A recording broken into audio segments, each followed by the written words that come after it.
been reading some of the information on the new Godzilla engine that Ford has released for the Super Duty lineup and heavy duty trucks. The 7.3 liter, just giant engine. It's got me pretty excited, to be honest with you, because they're going, by the sounds of it, they're going to put it in so many things that it should be relatively easy to get your hands on in a junkyard.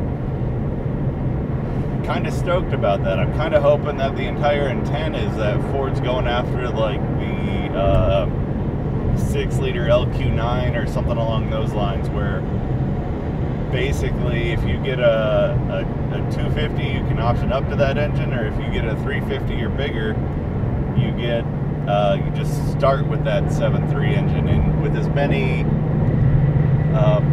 work trucks as Ford sells, that should put a bunch of those things in the junkyard at some point in time or another, or at least on the market for sale. I'm hoping that it has the same bell housing and crank bolt pattern as many of Ford's other engines, the modular engines and whatnot, so that there's a possibility of a manual conversion with the, you know, say you grab a flywheel and transmission off of a Mustang. That would be pretty cool to me, mostly because I got a couple old cars laying around, and one of them is desperately needing a big block at this point in time. So grab one of those, put a big cam in it. Ford keeps talking about how they got the ring package off of the EcoBoost Mustang. Kind of a interesting tidbit for them to leak on a heavy duty engine.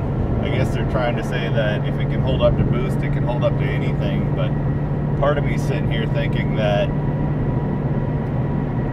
maybe they're alluding to the fact that they want this thing to be the junkyard engine China turbo drag strip king that the truck motors are, the LS based, LP based truck motors that GM sells are currently holding the crown for. So that would be really cool if that were the case. Put a big beefy transmission behind it and slap it in something and just see how fast she goes. And maybe if the timeline lines up right, I may be able to be one of the first couple of people to do that, which would be kind of cool. Depending on how early software comes out and things along those lines.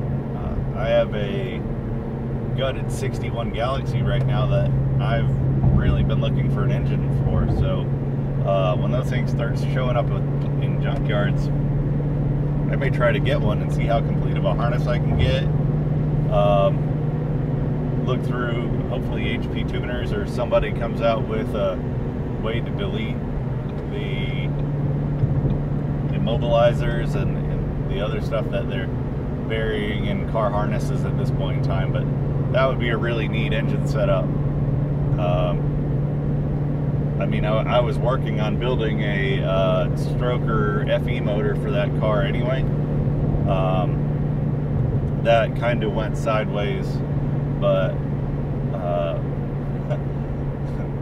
basically the engine builder took a whole lot of my money and went out of business and moved somewhere. So that was a lot of fun. I should have just used somebody more reputable like Barry Robotnik or something along those lines. But anyway, yeah, this 7.3 liter, everybody's complaining that it's 7.3 liters and only has 450 horsepower.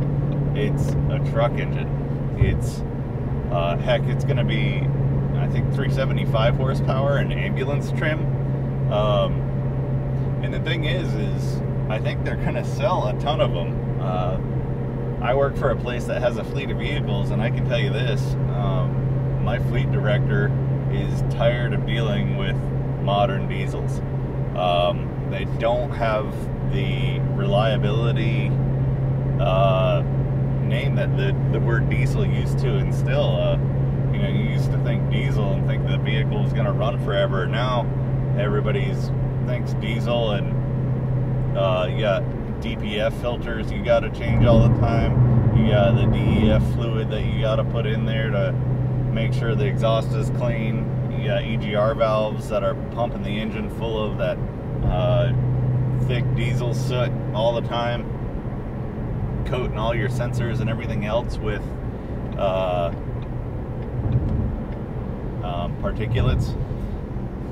So I think everybody is going to be, I wouldn't be surprised if you start seeing the industry moving back towards gas engines. I know mile per gallon wise they don't get as good of gas mileage, but the truth is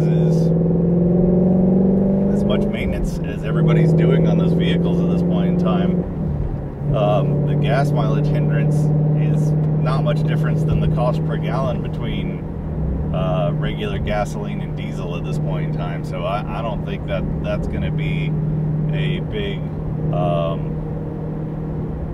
hurdle to get over. So anyway, those are my thoughts on that. I hope you guys have a good day, and I will talk to you later. Bye.